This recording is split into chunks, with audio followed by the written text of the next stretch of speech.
Hey guys, it's Red here. You all know Ron Paul trying to get legalization. Now there's a group called the New Washington Approach, or actually, I have it in my phone. New Approach Washington, about legalization of it in either Washington or the United States. I'm not 100% sure. I'll back to you guys on that. What I'm thinking is that it's probably going to be set out as where saying, hey, well, here, what they're saying is a person can hold up to an ounce, but there are also negatives to it. Like they were saying, it was, if you have 5 nanograms or nano something for smoking cannabis under it, if you take a drug test, and it comes back, it will be considered a DUI when in all actuality, people who smoke weed or medical marijuana or the true life's plant, the plant of life, they're saying that if you have a regular smoker couldn't smoke, say, every day, the night or an hour or so before they went to bed because it ended up showing, like, say, they used it to go to sleep. They'd have to, and it'd be considered a DUI. So regular smokers couldn't smoke all the time, which is kind of bullshit when you think about it. If you think that, oh, well, you can do this, but if you do this a lot, you're gonna get in trouble for it, even though we say you can have as much as you want, which is contradictive. It's it's confusing to me how they can say, "Oh, well, you can smoke it, you can do whatever, just don't get caught by one of our things," because at that point, you're driving under the influence. Like, I don't understand why marijuana is considered a DUI when there are studies out there that have shown that smoking marijuana could actually improve your driving. Some marijuanas, because they help you focus and you'd end up pay attention to signs, all like that. But the really only difference between the big, huge difference between, say, a weed smoker driving a car and a alcoholic driving a car, a pot smoker will stop at a stop sign and wait for it to turn green, when an alcoholic or someone who drinks and drives would end up going through it, endangering someone else's life. I don't see how it's a DUI when it could actually be beneficial to your driving. There are studies out there. I, you guys should all know how President Barack Obama lied when he was in, well, he was still in office, but beginnings of it, or before the election, after they found out who it was, he was saying that he would end he would either have the troops out in 16 months, or, and if that didn't happen, he'd stop the war on drugs.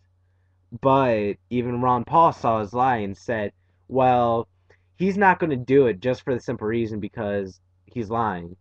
And in all actuality, he 16 months came up and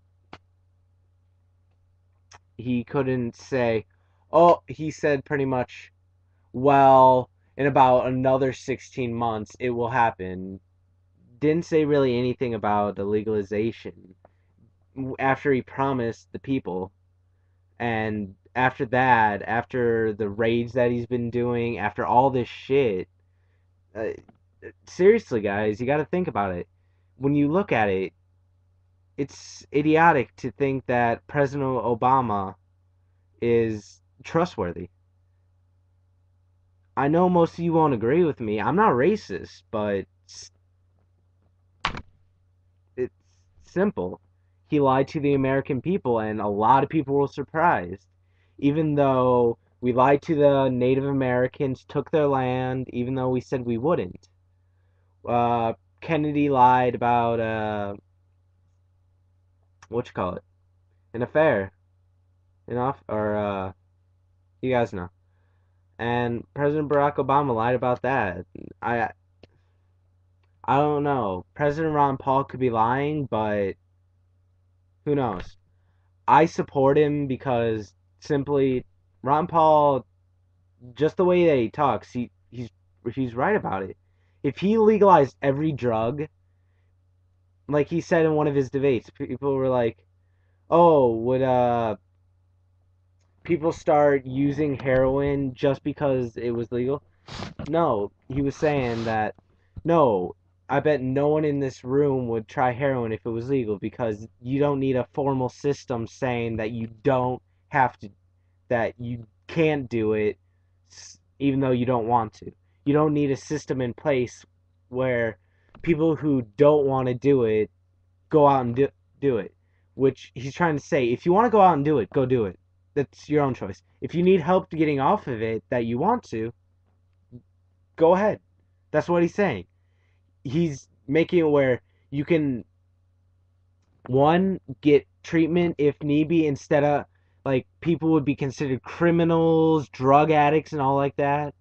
When some of them actually are, and they need help, and they can't do it because it would end up hurting them in the long run. Like methadone clinics, they take your names and stuff. I've never done meth, guys. Don't ask. My friend's done meth. You go into a methadone clinic, you do whatever, then you get a little bit of that.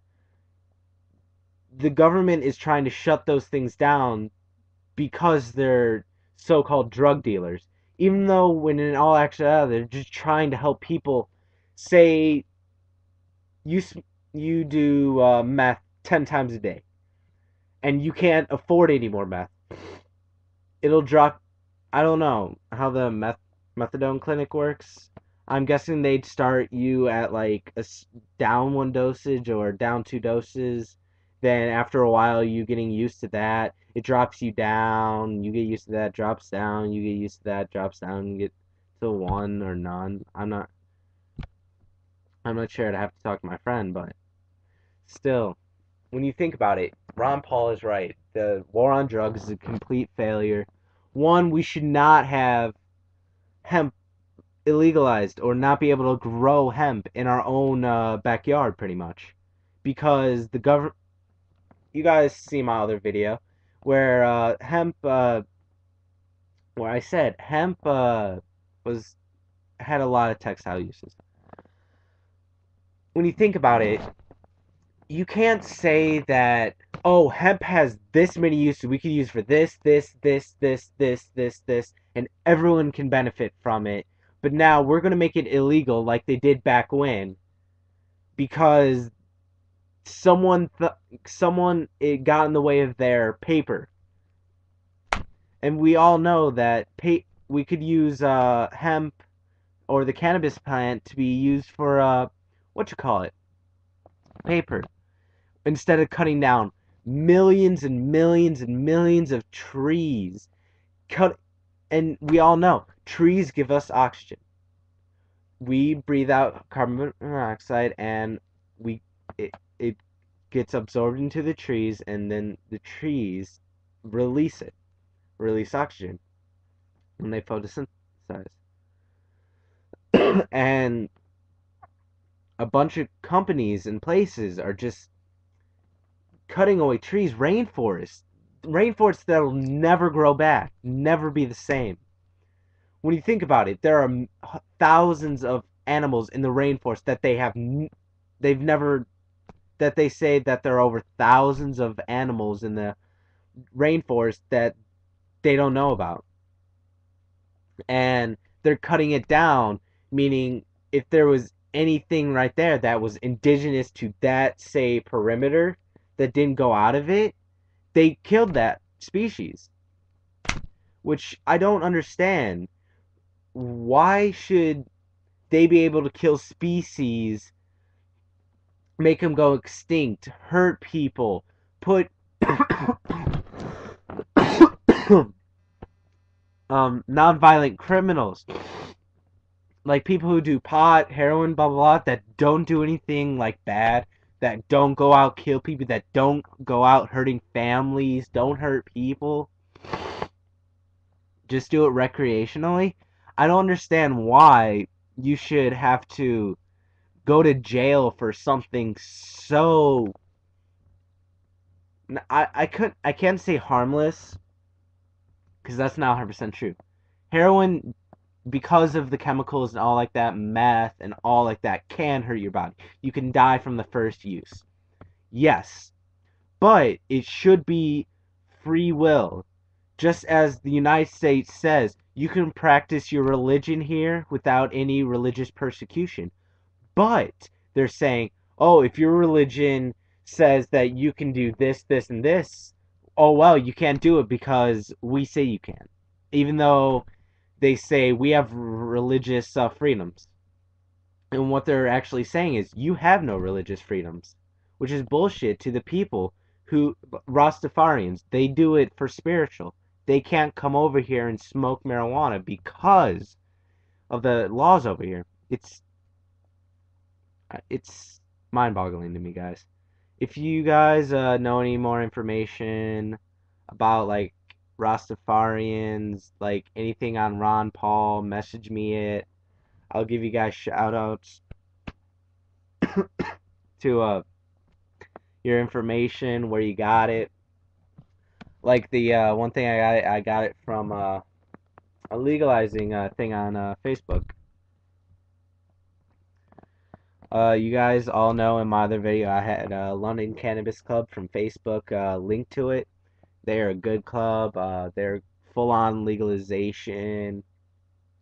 There's so many things. You guys keep being stoners. Everyone loves a stoner. Everyone has a stoner in their life. Not everyone likes them, but people who know how to deal with it, how to handle it without going crazy, you guys know what I mean. But guys, I gotta go. After I upload this video, I'm going to bed. Salute, guys.